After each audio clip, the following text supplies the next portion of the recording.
Bismillahirrahmanirrahim. Assalamualaikum warahmatullahi wabarakatuh. Innal hamdalillah nahmaduhu wa nasta'inuhu wa nastaghfiruh. Wa na'udzu billahi min shururi anfusina wa min sayyiati a'malina. Man yahdihillahu fala mudilla lahu wa man yudlilhu fala hadiya lahu. Wa asyhadu an la ilaha illallah wahdahu la syarika lahu wa asyhadu anna Muhammadan 'abduhu wa rasuluhu, amma ba'd. Alhamdulillah, kita bersyukur kepada Allah Azza wa Jalla kerana dengan limpah kurnianya kita dapat bersama-sama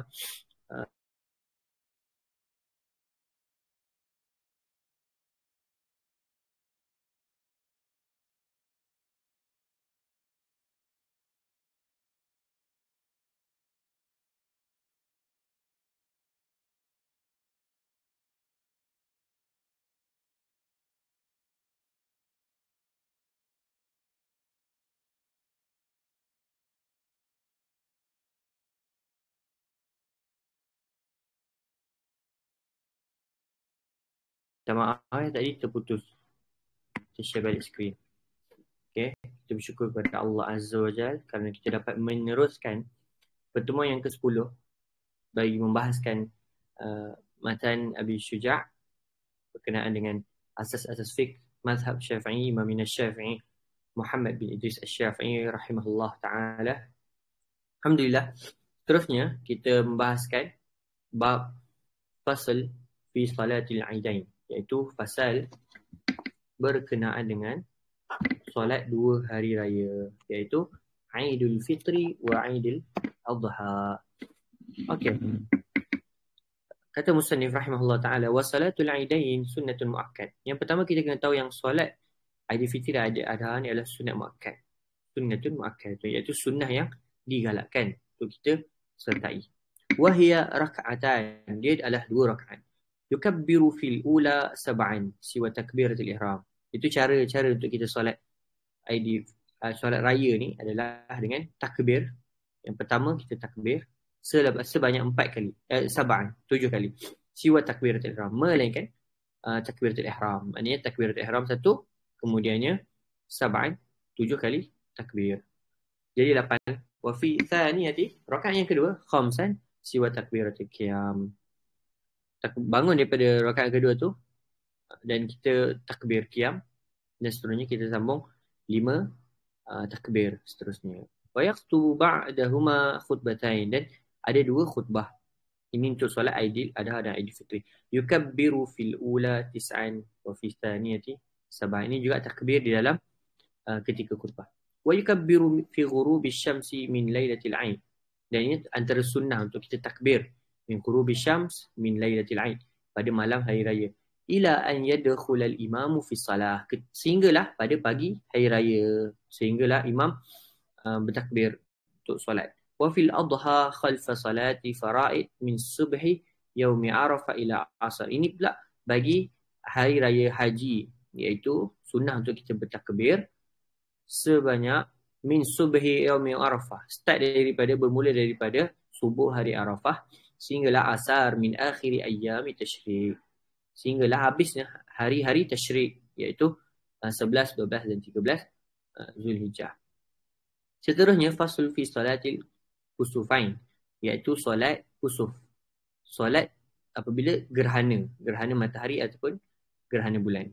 Wa salatul kusufi sunnatun muakkad, dia merupakan solat sunat yang muakkad. Fa in fatat lam tuqta. Dan solat kusuf ni, solat gerhana ni, jika tertinggal, kalau contoh kita nak join imam untuk solat berjemaah, solat kusuf, tapi kita tertinggal ataupun waktu je dah fatat, kita tertidur dan sebagainya, tidak perlu untuk qada. Solat sunat ada yang perlu diqada dan boleh diqada, dan ada solat sunat yang tidak perlu diqada. Seterusnya wa yusalli kusufi syamsi wa khusufil qamar raka'atain. Sama je solat kusuf untuk matahari, gerhana matahari dan gerhana bulan 2 rakaat. Itu sama.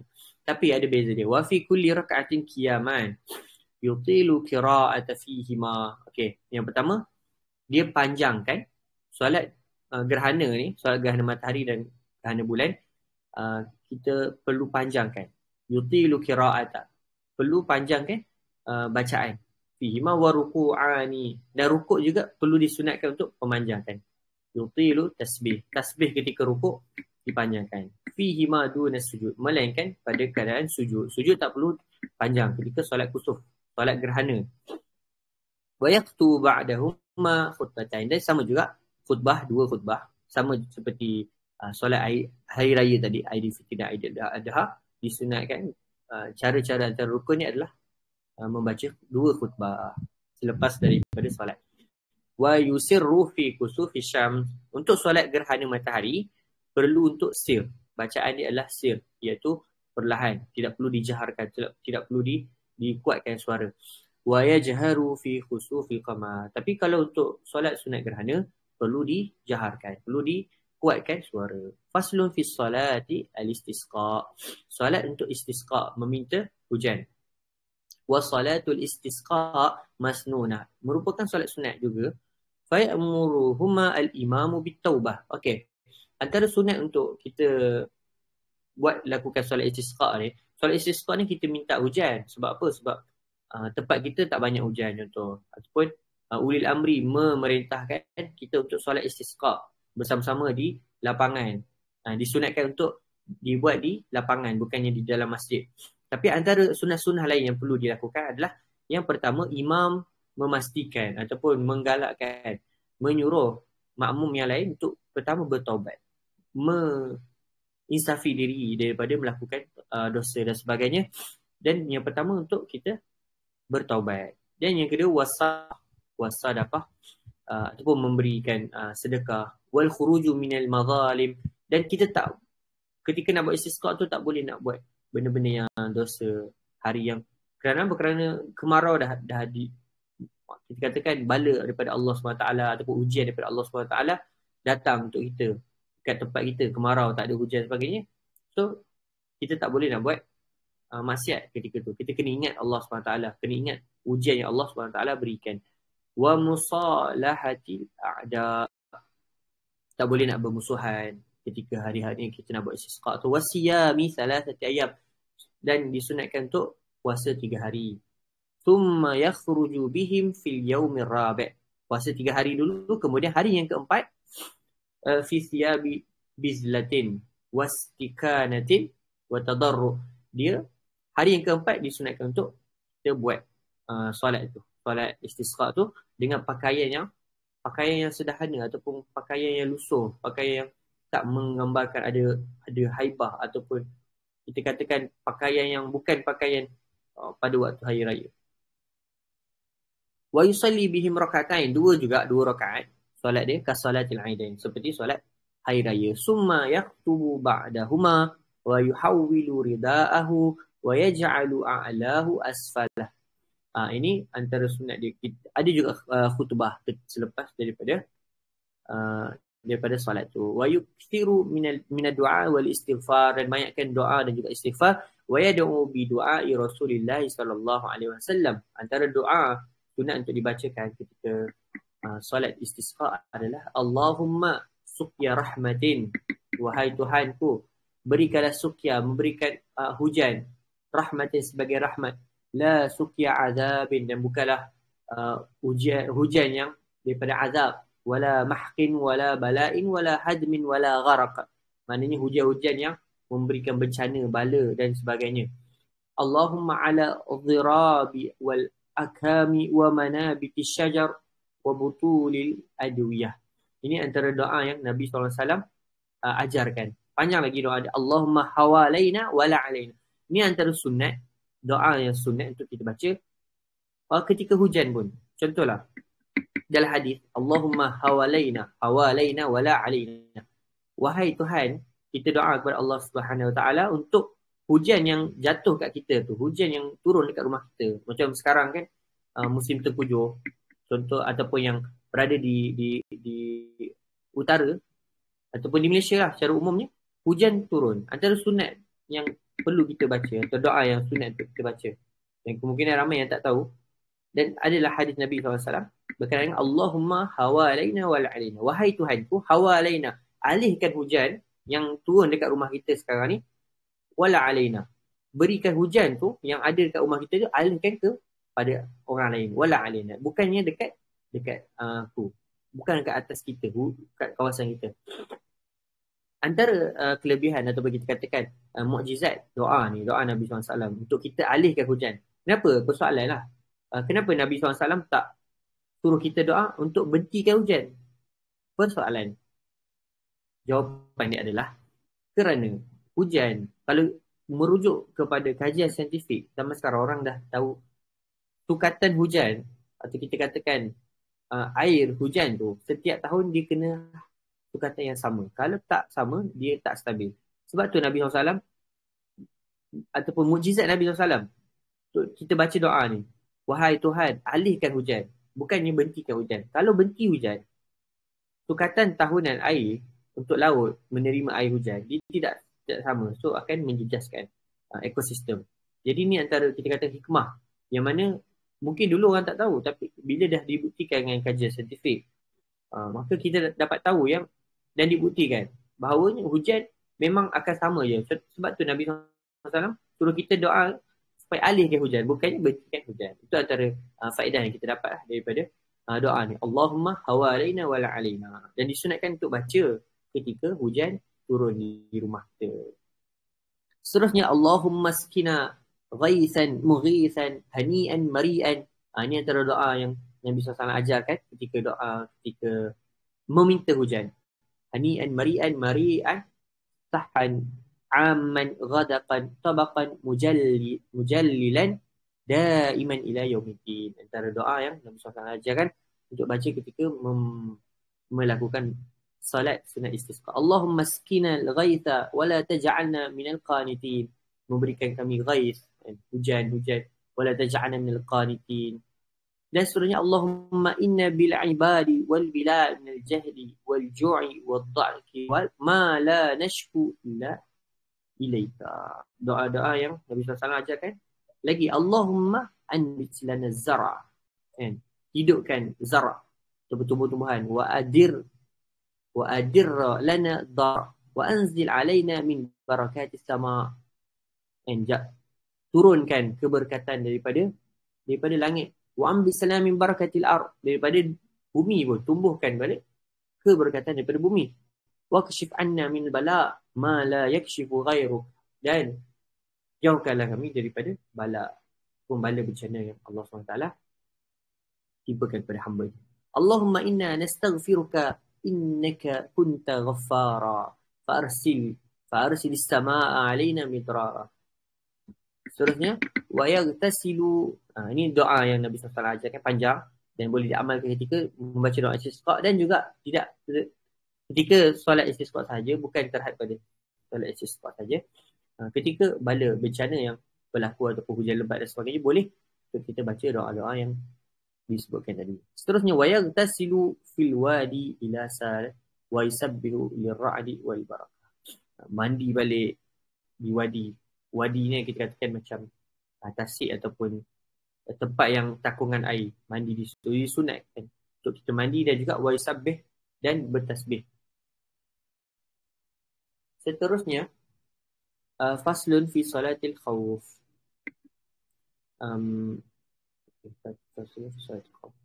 Okey, ni insya-Allah kita akan habis dekat faslun fi salatil khawf. Sebab minta maaf, saya ada urusan lepas daripada kelas ni, so saya cepatkan kelas. Siapa yang tidak dapat menghadiri, mungkin sebab baca kelas tu 8.10 kan, tapi sebab maghrib awal, so insya-Allah kita akan cepatkanlah untuk kelas seterusnya dalam 7.40 macam tu, insya-Allah. Faslun fi salatul khawf. Wa salatul khawfi ala thalathati adrub. Ada 3 jenis solat khawf. Solat ketika berperang, ketika dalam keadaan ketakutan, bukan terhad pada perang sahaja, terhad ketika perang, sama ada kita sebagai tentera, dan juga ketika peperangan itu berlaku, tapi contoh dari sudut perempuan atau orang tua berada di rumah itu dalam keadaan khauf juga. Wa salatul khauf ahaduha, yang pertama, ayyakunal adu fi ghairi jihati qiblah.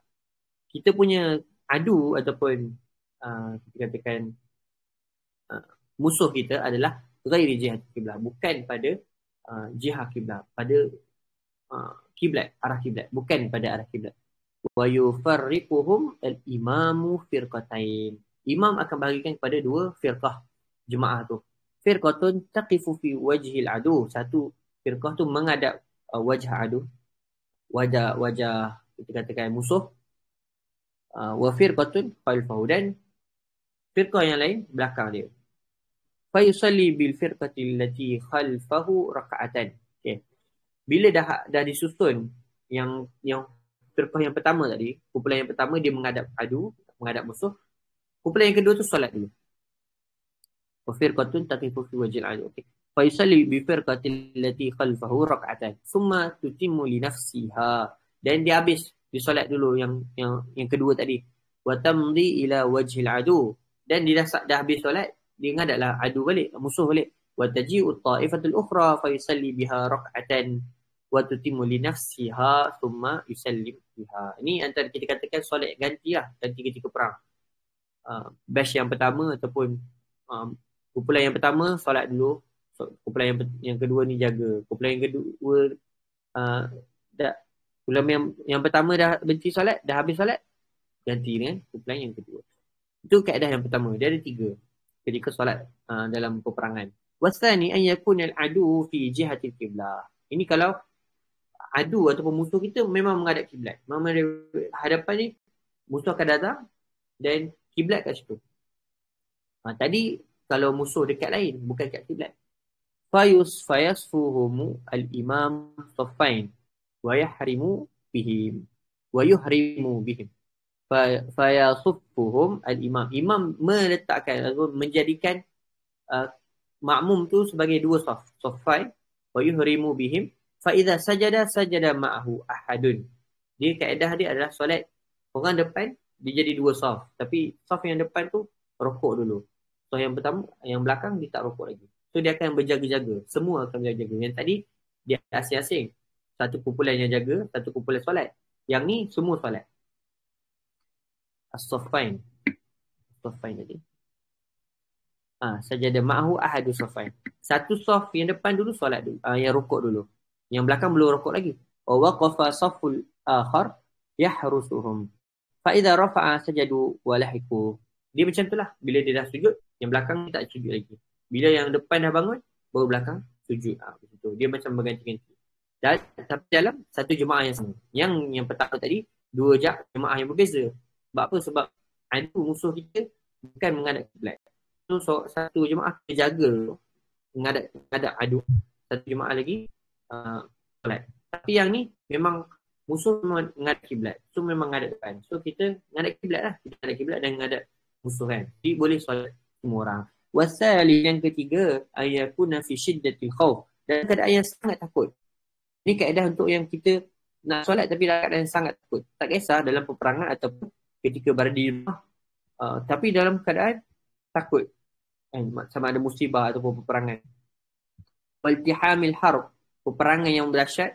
Di mana anak perempuan dan sebagainya. Anak kecil. Takut juga dekat rumah.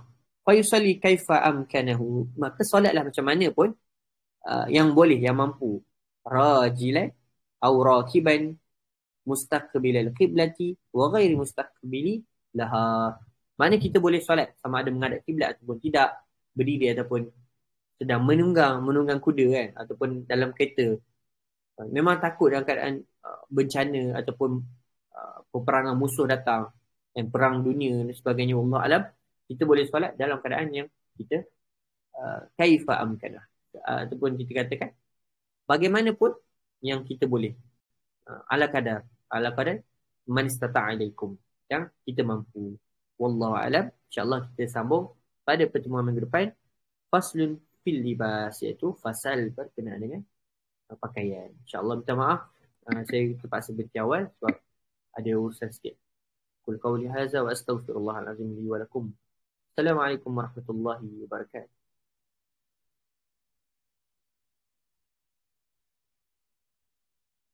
InsyaAllah kalau ada soal jawab boleh tulis, nanti saya jawab minggu depan insyaAllah.